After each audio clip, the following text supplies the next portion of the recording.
Much. I want to thank, thank you. I want to thank General Jones for that amazing introduction and once again proving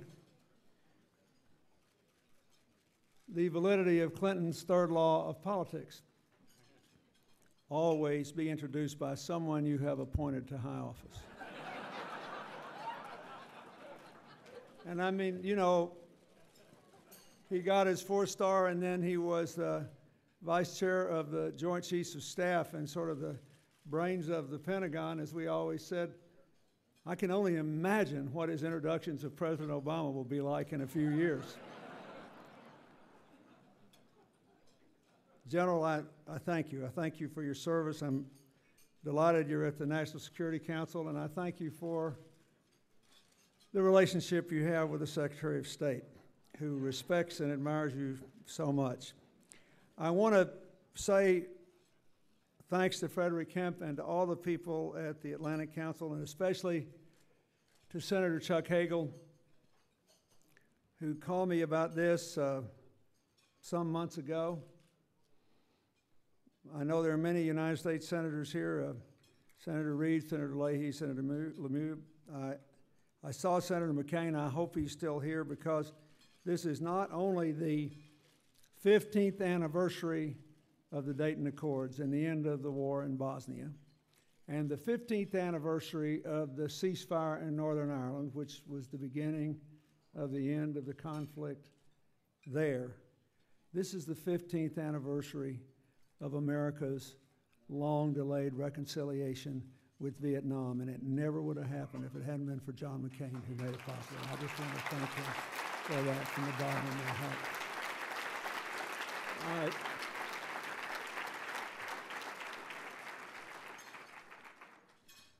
I want to thank you for honoring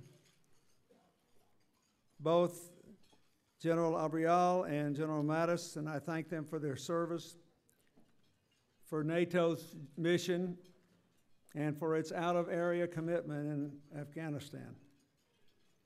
We began that whole process of defining a 21st century mission for NATO, as has been said earlier. And when I was president, it was continued under President Bush, and that policy has been continued under President Obama.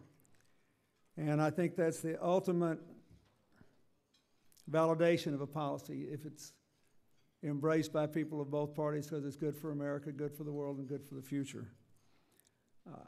I would like to thank Dr. Joseph Ackerman, and I'm glad you gave him that award, but I am personally very grateful to Deutsche Bank. They have been a great partner of mine in much of the work I have done around the world in promoting microfinance and trying to help promote energy efficiency. And I just want to say one thing and show my bias, because the Congress is about to take up the debate on energy, which I consider to be an issue of supreme importance. And one of our Atlantic partners, one of our most important Atlantic partners, Germany, leapfrogged the United States last year to become the #1 consumer of electricity generated from the sun in the entire world, even though the sun shines in Germany on average as much as it does in London. So to get there, they had to have quite a little subsidy.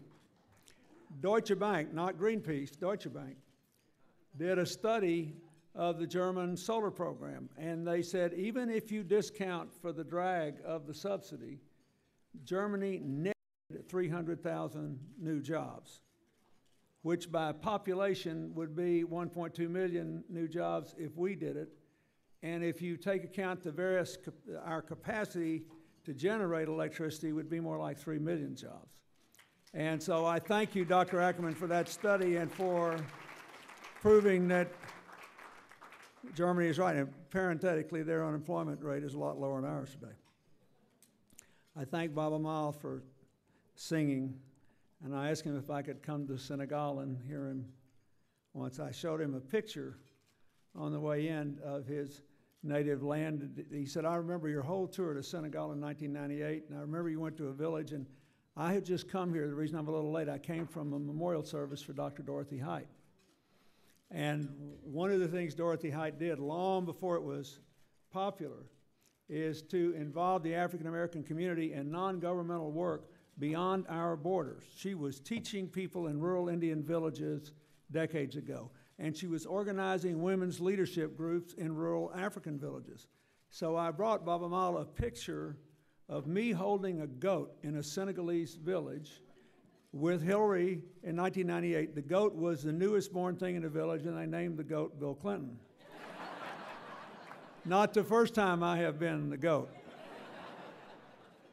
And so I explained to him that I had used this picture. I waved this picture in Shiloh Baptist Church in Washington, D.C. tonight because that was Dorothy Height's goat. She gave them, the United Council of Negro Women gave them the money to build the well which saved the village on the edge of the desert and made life possible there in the ensuing decades.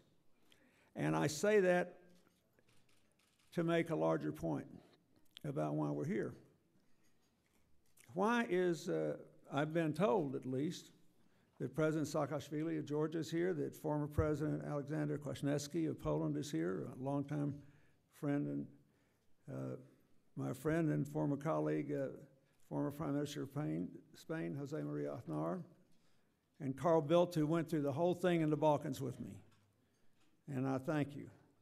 Former Prime Minister Aziz of Pakistan, Han Duck-soo of former Prime Minister of South Korea, for all of you, you're here tonight because you know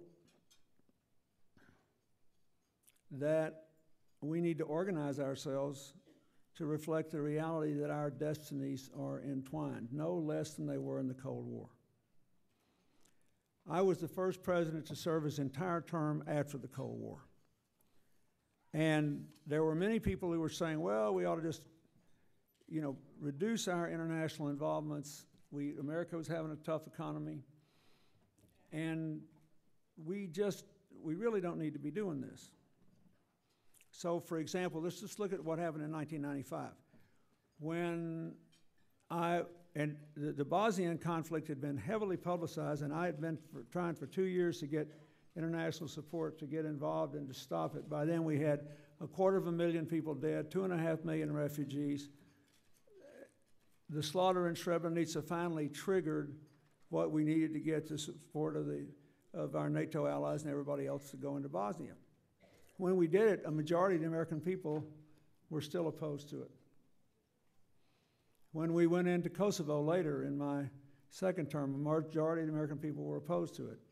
1995 is also the 15th anniversary of the Mexican peso crisis. And let us not forget that Canada and Mexico are also Atlantic powers and very important to our future. And I took about 5 minutes to decide we had to help Mexico, but my younger staffers thought I had literally lost my mind. We had just lost the Congress because guys like Joe Scarborough gave such great speeches. Joe and Mika and I had a good time backstage. While you all were being sober and very deliberate, we were gigging each other a little bit. I like Joe Scarborough. I think he's good. He's a nice leavening factor on media. And I like her because he'll be funny and she knows what she's talking about. It's great. I will never live this down. He will get even with me one way or the other.